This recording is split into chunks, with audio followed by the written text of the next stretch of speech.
I want you to understand that I am telling you this not as a warning, because warnings imply there is still time to act, and there is not. I am telling you this as a record, as a testament, as something that might outlast the meat and bone that currently houses whatever I have become. My name was Marcus Trent. I was a lieutenant in the planetary defense force of a world whose name no longer matters, because that world no longer exists in any meaningful sense. What walks its fields and labors in its grain silos and prays in its chapels wears human faces, but I know better now. I know what we became. I know what I became. And it started with a sound. The crash happened on the 43rd day of the harvest season, during what we called the Amber Weeks, when the grain fields stretched to every horizon in waves of gold and rust. I was stationed at Outpost 17, a concrete blockhouse that squatted at the intersection of two service roads in the agricultural district. My duty was tedious. Patrol the roads, check the grain silos, file reports that nobody read. The war that consumed the galaxy felt impossibly distant from our little world, our little corner of productive nothing. We grew food. We shipped it off-world. We prayed to the Emperor and paid our tithes and tried not to think about the void between the stars or what might be swimming through it. That was the arrangement. That was the lie we told ourselves. I heard the sound before I saw anything. It came from the east, from the direction of the morning sun, and at first I thought it was thunder, the kind that rolled across the plains before the autumn storms. But thunder fades. This sound grew. It built upon itself, layer after layer, a shrieking harmonic that seemed to drill directly through my skull and vibrate in my back teeth. I dropped my morning ration packet and stumbled out of the blockhouse with my hands over my ears, and I saw the trail of black smoke cutting across the amber sky like a wound. The craft was falling, not gliding, tumbling end over end in a way that suggested catastrophic damage to its control surfaces. It was too far away to see clearly, but I caught glimpses of angles that seemed wrong, of surfaces that seemed to shift even as I watched them. The shriek intensified until I tasted copper and felt warmth trickling from my nose, and then the thing hit the earth, perhaps 3 kilometers to the northeast, and the sound stopped, not faded, stopped, like someone had cut it with a knife. I should have stayed at my post. I should have called it in and waited for orders and let someone else, someone better equipped, handle whatever had just fallen from the sky. But the silence that followed the crash was worse than the sound had been. It was a silence that seemed to press against my eardrums, a silence that had weight and texture, and I found myself walking toward the smoke before I had consciously decided to move. I told myself I was doing my duty. I told myself I needed to assess the threat and report back. I told myself many things during the 20 minutes it took me to reach the crater, and none of them were the truth. The truth was that I could not have stayed away. The truth was that something in that silence was calling me, had been calling me since before the crash, had perhaps always been calling me, and I was finally close enough to hear. The crater was larger than I expected. The impact had carved a trench perhaps 200 meters long through the grain fields, scattering burning stalks and dark earth in a fan pattern that extended for another 100 meters on either side. The craft itself had come to rest at the far end of the trench, partially buried in the soil, and even from a distance I could tell that it was nothing that should exist. It was a fighter of some kind, a single pilot assault craft with forward swept wings and a cockpit that bulged from its fuselage like a tumor. The metal of its hull was not metal at all, or not only metal. It seemed to shift between states as I watched it, solid and then liquid and then something else, something that bent the light around it in ways that made my eyes water. Symbols had been carved into its surface, and the symbols moved, crawling across the hull like living things, and I could almost read them. I could almost understand what they were trying to tell me. I took 3 steps closer before I caught myself, and by then I had already seen the pilot. He was still in the cockpit. The canopy had shattered on impact, and he hung suspended in his restraints with his head lolled back and his arms dangling loose. His flight suit was the color of old blood, and his helmet had cracked down the middle, revealing a face that was too pale and too smooth, like wax that had been heated and allowed to cool into an approximation of human features. I was certain he was dead. I was certain of it right up until the moment he turned his head and looked at me, and his eyes were not eyes at all but holes, holes that went down and down forever, and his mouth moved, and he said something in a language that was not a language, and I understood him perfectly. He said, "You came. I do not remember running. I do not remember the return journey to Outpost 17, or the frantic Vox transmission I made to Regional Command, or the hours I spent huddled in the corner of the blockhouse with my sidearm drawn, waiting for something to come through the door. I remember fragments, the taste of bile, the way my hands would not stop shaking, the certainty, absolute and unshakable, that I had made a terrible mistake by looking into those eyes, and that the mistake could not be undone. When the response team arrived the next morning, I had not slept, I had not eaten, I had simply waited, and listened, and tried not to hear the whispers that had started at the edge of my perception, whispers that sounded almost like the shriek of that falling craft, stretched and slowed and shaped into something that might have been words. The response team was led by a captain named Howard Chen, a career officer with grey at his temples and the kind of tired eyes that suggested he had seen too much and expected to see more. He brought 40 soldiers and 2 Mechanicus adepts and a junior priest who could not have been more than 20 standard years old, all scrubbed face and desperate faith. I told them what I had seen. I told them about the crash, the craft, the pilot who should have been dead but was not. I did not tell them about the whispers. I did not tell them about the way the symbols had seemed to crawl toward me, or the way the pilot's voice had felt like fingers pressing against the inside of my skull. I told myself I was being professional. I told myself I was giving them the relevant tactical information and nothing more. I told myself I was not afraid of what they might do if they knew the truth. Captain Chen ordered a cordon established around the crash site, a perimeter of soldiers and razor wire and portable void shields that hummed with contained energy. The Mechanicus adepts approached the wreckage first, their mechadendrites twitching with what might have been eagerness or fear. I watched from the edge of the cordon as they circled the craft, as they took readings with instruments I did not recognize, as they conferred in their machine, cant that sounded like static and grinding gears. One of them, the taller one with the brass mask that covered everything below his eyes, stopped in front of the cockpit and stood very still for a long moment. Then he turned and walked back to where Captain Chen was waiting, and his voice when he spoke was flat and without inflection, but I could hear the edge of something underneath it, something like terror. The pilot was alive. That was the first impossibility they confirmed. His vital signs were stable, his brain activity was within normal parameters, and he had suffered no injuries that should have been fatal despite the violence of the crash.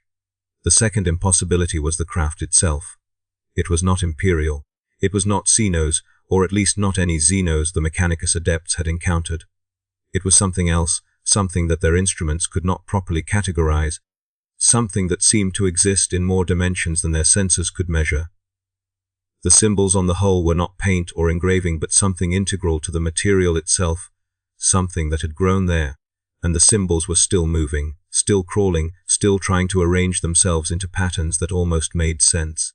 The third impossibility was what the junior priest discovered when he attempted to perform the rites of sanctification. He got through perhaps half of the first prayer before he started screaming. They pulled him away from the crash site and sedated him, and when he woke up 6 hours later, he could not remember his own name. He could not remember the words of the prayers he had devoted his life to learning. He could not remember anything except a sound like metal shrieking, and a voice that kept asking him questions in a language he did not understand, but could not stop trying to answer. They shipped him off-world that same day, bound for a facility that specialized in memetic contamination, and I never learned what happened to him. I suspect I do not want to know. The pilot refused to die. That was how I started thinking of it, as a refusal, as an act of will that defied the natural order. They removed him from the cockpit on the 3rd day, a process that required cutting through restraints that had fused with his flight suit and flesh in ways that the Mechanicus adepts found deeply troubling. They placed him in a containment cell at the regional command bunker, a reinforced box of ceramite and blessed iron with no windows and a single door that required 3 separate authorization codes to open. They posted guards. They brought in specialists. They tried to interrogate him, and every interrogator came out changed. I know this because I was assigned to the containment detail. Captain Chen chose me personally, and when I asked why, he said it was because I had been the first to see the crash, and that meant I had already been exposed to whatever contamination might be present. There was no point in risking clean personnel, he said. I was already compromised. He did not say it cruelly. He said it the way you might say that water is wet or that the sky is blue, as a simple statement of fact that required no elaboration. I accepted the assignment because I had no choice, and because some part of me wanted to be close to that cell, wanted to be close to whatever was inside it, wanted to understand what had happened when I looked into those eyes that were not eyes. The interrogators were a procession of increasingly desperate faces. First came the intelligence officers, men and women trained in the extraction of information through psychological pressure and carefully calibrated discomfort. They went in confident and came out pale, speaking in fragments, unable to articulate what had happened, but clearly shaken by whatever they had experienced. Then came the mechanicus interrogators, with their neural probes and their data, thieves, their instruments designed to strip information directly from organic neural tissue. The first one emerged after 17 minutes, with smoke rising from the ports in his skull and blood leaking from his eyes. The second one never emerged at all. When they opened the cell to retrieve him, they found him kneeling in front of the pilot's restraint frame, his mechadendrites arranged in patterns that matched the symbols on the crashed craft, his voice box repeating a single phrase in a language that no one present could identify. They shot him. It was the kindest thing they could do. The specialists came next. Sanctioned psychers with their eyes sewn shut and their minds wrapped in layers of protective conditioning. Sisters of the orders that dealt with such contamination, women whose faith was supposed to be strong enough to shield them from any corruption. Representatives of organizations whose names were never spoken aloud, men and women who arrived without identification and left without explanation. Each of them spent time with the pilot. Each of them emerged changed in some way, subtle or profound, and each of them either disappeared into custody or returned to their duties with gaps in their memory that they could not explain. And through all of this, the pilot simply waited. He did not resist. He did not struggle against his restraints. He did not attempt to escape or to harm himself or to do anything at all except exist and answer questions with questions and smile that did not belong on a human face. I watched him through the observation port for hours at a time, my shifts blurring together into a continuous stream of fluorescent lighting and recycled air and the soft hum of the containment field generators.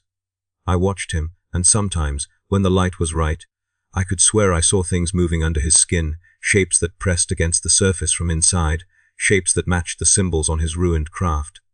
And sometimes, when everything was quiet, I could hear him whispering, and the whispers sounded like the ones that had started at the edge of my perception the moment I first looked into his eyes. They did not stop. The whispers never stop. They were there when I slept and when I woke and when I ate and when I performed my duties and when I prayed to the Emperor for guidance and protection. They were there like a second heartbeat, like a shadow that fell across my thoughts whenever I tried to focus on anything else. I told no one. I watched my fellow guards for signs that they heard them too. And sometimes I thought I caught them tilting their heads at odd moments, pausing in the middle of sentences, staring at walls or floors or ceilings with expressions that suggested they were listening to something just beyond the range of normal hearing. But we never spoke of it. We maintained our discipline. We performed our duties. And each day the whispers grew a little louder, a little clearer, a little more like words. I started dreaming of the crash site. Not the way it had actually looked, with the trench and the scattered grain and the broken craft half buried in the earth, but the way it looked in some other place, some other version of reality where the rules were different. In my dreams, the craft was whole. In my dreams, the pilot stood beside it, and he was not wearing his flight suit but robes of shifting red that seemed to be made of the same not quite metal as his craft. In my dreams, he spoke to me in that language that was not a language, and I understood every word, and when I woke up I could never quite remember what he had said, only that it had been important, only that it had been true, only that I had agreed to something without knowing what I was agreeing to. On the 17th day, a woman arrived from off-world. She did not announce herself. She did not present credentials. She simply appeared in the command bunker as if she had always been there, and everyone treated her with the kind of deference that suggested they knew exactly who she was and were terrified of her.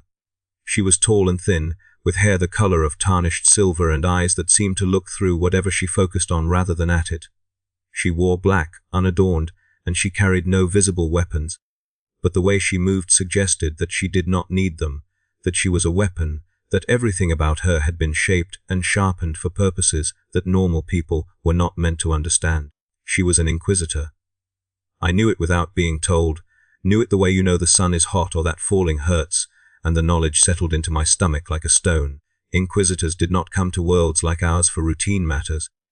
Inquisitors did not concern themselves with crashed craft and contaminated prisoners, unless those things represented threats on a scale that local authorities could not comprehend.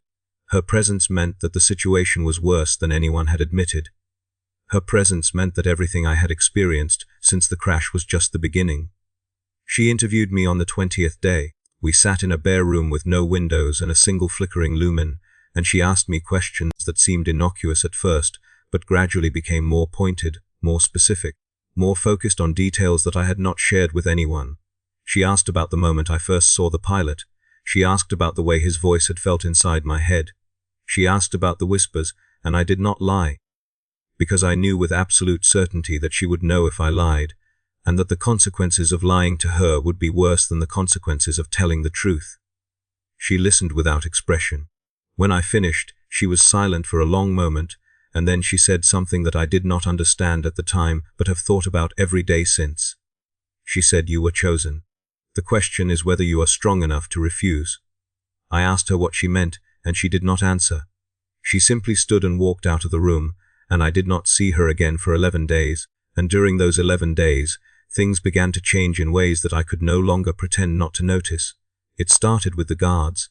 Men and women I had served with for months, people whose habits and personalities I knew as well as my own, began behaving differently. Small changes at first. A guard named Patricia Walsh stopped attending chapel services. A sergeant named David Okonkwo started spending his off-duty hours staring at the containment cell door rather than sleeping or eating or socializing. A corporal named Elena Vasquez was found one morning in the motor pool, scratching symbols into the concrete floor with her fingernails, symbols that matched the ones on the crashed craft, symbols that she swore she had never seen before but could not stop drawing. They transferred her to the same facility where they had sent the screaming priest, and I wondered if she ended up in the cell next to his. And I wondered what they talked about when the lights went out, and I wondered if they could still hear the whispers, or if the whispers had finally resolved into something they could understand. The pilot began to speak more clearly. Not to the interrogators, who had largely given up, but to the guards, to anyone who stood near enough to his cell for long enough. His voice carried through the walls in ways that should have been impossible, in ways that suggested the walls were not walls at all, but something thinner, something permeable, something that was slowly dissolving under the pressure of whatever he was. He told us stories. He told us about the place he came from, a place where the boundaries between thought and reality had broken down, where the things that people feared and desired had become real and walked among them, where the great powers of the Imperium granted blessings to those who served them faithfully. He told us about his God, a God of change and ambition and forbidden knowledge, a God who offered gifts to those willing to receive them, a God whose name twisted the tongue in ways that felt almost pleasurable. I should not have listened. I should have requested transfer, should have removed myself from the contamination zone, should have done anything other than stand at my post and let his words seep into my mind like water into cracked stone. But I could not make myself leave. The whispers had become voices, plural now, a chorus that rose and fell like waves against a shore, and the voices were telling me things that I wanted to hear. They told me that my life had meaning. They told me that my suffering had purpose. They told me that everything I had experienced since the crash was not contamination but awakening, not corruption but transformation. Not the end of who I was but the beginning of who I could become. And I wanted to believe them. Emperor, forgive me, I wanted to believe them more than I had ever wanted anything in my entire small and pointless life. The Inquisitor returned on the 31st day, and she brought fire with her. I do not mean this metaphorically. I mean that she arrived at the head of a column of soldiers in sealed armor. Soldiers carrying weapons that glowed with sanctified flame, soldiers whose faces were hidden behind rebreathers and whose movements suggested they had done this before, many times, and had learned not to hesitate. She walked through the command bunker like a blade cutting through cloth, and everywhere she passed, things burned. The symbols that had begun appearing on the walls, scratched or painted or simply manifested through means I could not explain. The documents that had accumulated in the administrative sections, reports and requisitions that had seemed normal until you noticed the way certain words repeated, certain patterns emerged, certain messages hid between the lines. The personnel who had been flagged as compromised, men and women who had served the Imperium faithfully until the moment they stopped, until the moment something else started wearing their faces and speaking with their voices. Patricia Walsh burned, David Okonkwo burned, 47 others burned, and I watched them die, and I waited for the Inquisitor to come for me, because I knew that I was compromised. knew that the whispers had become voices, had become something else entirely, something that lived in the space behind my eyes and moved my thoughts in directions they had never moved before.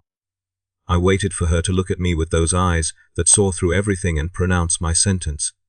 And I had already accepted it, had already made peace with the cleansing flame that would end whatever I had become. But she did not come for me.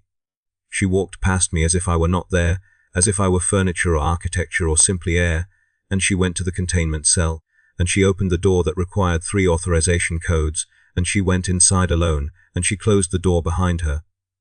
I do not know what happened in that cell. I only know that it lasted for 6 hours and 43 minutes, and that during those hours, the whispers stopped. Not gradually, not fading away, but all at once, like a door slamming shut. And the silence that followed was the most terrifying thing I had ever experienced, because I had grown accustomed to the voices, had grown dependent on them, had grown to love them in a way that I could not explain and did not want to examine too closely.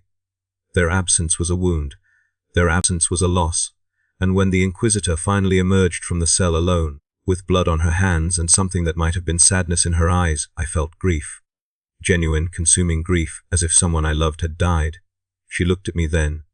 She looked at me for a long time, and I waited for her to give the order that would end me, and she did not. She said, "It is too late for you. The change has already begun, but you might still serve a purpose." I asked her what purpose, and she told me. She told me about a facility, a place where people like me were kept, people who had been touched by the powers beyond the veil, but who had not yet fallen completely, people who might still be useful to the Imperium if their corruption could be channeled rather than purged. She told me that I would be taken to this facility and that I would spend the rest of my life there, however long that turned out to be, and that during that time I would be studied and tested and used in ways that she did not specify. She told me that this was not mercy, that mercy would have been the flame, but that the Imperium could not afford to waste resources, even resources as compromised as I had become. I agreed. What else could I do? They transported me off-world within the week. I do not remember the journey clearly, only fragments of sensation, the cold of the transport ship, the hum of its engines, the faces of the guards who would not meet my eyes. I remember arriving at a facility that had no name, a complex of grey buildings on a grey world beneath a grey sky, and I remember being processed, catalogued, assigned a number that replaced my name. I remember the tests, the blood draws and the brain scans and the psychological evaluations conducted by people who treated me like a specimen rather than a person, which was fair, because I was not sure I was a person anymore. I remember the other subjects, the men and women who shared my corridor, who had been touched by the same powers in different ways, who whispered to themselves in languages that no one taught them, and scratched symbols on their cell walls, and sometimes screamed in the night when the dreams became too vivid. And I remember the day, perhaps 6 months after my arrival, when I realized that the voices had not stopped after all. The Inquisitor had been wrong, or perhaps she had been right, and what she had done in that cell had only delayed the inevitable rather than prevented it. Because the voices came back. They came back slowly, gradually, whispering at the edge of perception, just as they had in the beginning, and this time I recognized them. This time I understood what they were, and this time I did not want them to stop. They were the pilot. They were his God. They were the gift that he had been trying to give me since the moment I looked into his eyes, the gift that the Inquisitor had interrupted, but not destroyed, the gift that had been waiting patiently in the cracks and corners of my mind for the chance to unfold. I began to change. Physically, I mean not just mentally. Small changes at first, easy to hide beneath my uniform, easy to dismiss as stress or illness or the effects of the facility's sterile environment. A patch of skin on my forearm that turned the color of old copper and would not change back no matter how hard I scrubbed. A tooth that fell out and regrew overnight, and the new tooth was not quite the right shape, not quite the right color, not quite anything that belonged in a human mouth. Fingers that sometimes bent in directions they should not bend, joints appearing where no joints had been before, and the facility staff noticed. Of course they noticed, but they did not seem alarmed, only interested, only curious, only eager to document and measure and analyze. I understood then what the Inquisitor had meant when she said I might still serve a purpose. I was not a prisoner. I was not even a patient. I was a laboratory animal. I was a specimen being allowed to progress through the stages of contamination so that the people who ran this facility could study the process, could learn from it, could perhaps find ways to protect others from what was happening to me. My corruption was useful. My damnation had value, and there was a kind of comfort in that, a kind of meaning, even if it was not the meaning I would have chosen. The voices grew louder. They told me things about the facility that I should not have known, things about the staff and the other subjects and the experiments being conducted in wings I had never visited. They told me about the pilot, about what had really happened to him, about the thing that had been wearing his body and speaking through his mouth. They told me it was still alive, in a sense, that the Inquisitor had destroyed the flesh but not the essence, that the essence had simply moved, had fragmented, had scattered itself among all of us who had been touched by its presence, and that we were all carrying pieces of it now, seeds waiting to germinate, gifts waiting to be opened. I began writing this account 3 months ago. I do not know exactly why. The voices suggested it, and I have learned that the voices know better than I do what needs to be done. Perhaps they want a record. Perhaps they want testimony. Perhaps they want someone, someday, to understand what happens when one of their vessels falls from the sky and lands among the cattle of the Imperium, and what blooms in the soil that is watered by such a landing. The other subjects have started to change as well. I see it in their eyes, in the way they move, in the symbols that appear on their walls without anyone remembering drawing them. We do not speak to each other, not in words, but we communicate nonetheless, a network of whispers and dreams and shared visions that grows stronger every day. The staff has noticed. They have increased security.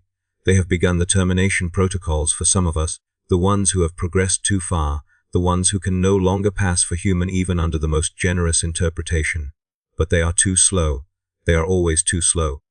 They do not understand that you cannot contain what we are becoming, that the moment the pilot crashed on our world, the moment I looked into his eyes, the outcome was already determined, the transformation already inevitable.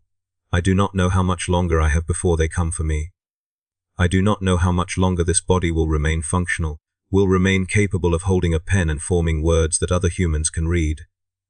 I do not know what I will become when the change is complete, whether I will remember who I was, whether Marcus Trent will persist in any meaningful sense or simply dissolve into the greater pattern that is taking shape inside me. But I know that I am not afraid. The voices have told me not to be afraid. The voices have told me that what is happening is not death but birth, not ending but beginning, not damnation but transcendence into something greater than the small frightened animal I was before. They found us. You see, the powers that rule beyond the veil, the gods that hunger for human souls, the intelligences that have been watching and waiting since before humanity crawled out of its cradle and reached for the stars. They found us the same way a predator finds prey, by following the scent, by listening for the heartbeat, by waiting for the moment of weakness when we let down our guard and opened ourselves to infection. The pilot was not a scout. The pilot was not an invader. The pilot was a seed, a spore, a carrier of potential that needed only the right conditions to germinate, and our world provided those conditions, and I provided those conditions, and now the harvest is beginning. I can feel them coming. Not the staff, not the Inquisition, not anyone who wears a human face and speaks a human language. The real ones. The ones who sent the pilot in the first place. They are drawn to what we are becoming, drawn to the beacon that our transformation has created, and they are very close now, so close that I can taste their presence like metal on my tongue, so close that the walls of this facility seem thin and fragile and temporary, so close that I can hear their engines screaming through the void in harmonics that match the sound I heard on the day of the crash. This is what happens when one of their vessels falls on an Imperial world. This is what happens when the Imperium tries to contain what cannot be contained, when it studies what should not be studied, when it keeps alive what should be burned. The corruption spreads. The change propagates. The whispers become voices, become songs, become a chorus that rises and rises until it drowns out everything else, until there is nothing left but the sound and the symbols and the gift that was offered so long ago and has finally been accepted. They will find this account, I think. Someone will find it after. Someone will read these words and understand what happened here, what is still happening, what will continue to happen on world after world after world until the great work is complete, and perhaps they will learn from it. Perhaps they will do better next time. Or perhaps they will make the same mistakes we made, the same mistakes that Captain Chen made when he established his cordon around the crash site, the same mistake the Inquisitor made when she chose to study me rather than burn me, the same mistake I made when I looked into eyes that were not eyes and heard a voice that asked if I had come. I came. I am still coming, still becoming, still transforming into something that the voices have been shaping since before I was born, since before my species crawled out of the mud, since before the stars ignited in the void. This is what happens. This is always what happens. And by the time you read this, by the time these words reach eyes that might understand them, it will already be happening again, somewhere else, to someone else, to some other fool who hears a sound in the sky and walks toward the smoke, and does not realize that the crash was not an accident. The crashes are never accidents, they are invitations. The facility alarm started 3 hours ago. I can hear gunfire in the distant corridors, and screaming and something else beneath it all, something that sounds like engines, like metal shrieking, like the voice of the pilot who refused to die. The other subjects have left their cells. I do not know how they opened the doors.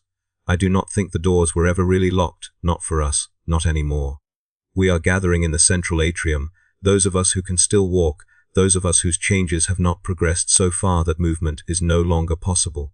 Some of them are beautiful now, some of them are terrible. All of them are mine, my siblings, my cohort, the first fruits of a harvest that will consume this facility and this world and eventually, inevitably, the Imperium itself. The ceiling is opening. Not breaking, not being destroyed, but opening, folding back like the petals of a flower, revealing a sky that is not the grey sky of this grey world but something else, something that shifts and wrethers and pulses with colors that have no names in any human language. Ships are descending through that opening. Ships that look like the pilot's craft. Ships that are covered in symbols, move and crawl and arrange themselves into patterns that I can finally read. They say, "Welcome home." I am putting down the pen now. I am walking toward the light. I am accepting the gift that was offered so long ago, in a grain field on a world that no longer matters, by a pilot who was never really a pilot at all. And if you are reading this, if these words have somehow survived what is about to happen, then I want you to understand one thing. I am not asking for forgiveness. I am not asking for sympathy. I am not asking for anything at all, because asking implies lack, and I lack nothing now, not anymore, not ever again. I am simply telling you what happens. I am simply bearing witness. I am simply leaving a record of the moment when everything changed, when the sound in the sky became the voice in my head, became the song in my soul, became the truth that was waiting for me all along. The crash was not an accident. None of them are. And somewhere right now, on some other Imperial world, another vessel is falling from the sky, and another fool is walking toward the smoke, and another gift is being offered to someone who does not yet know how hungry they are. Listen. Can you hear it?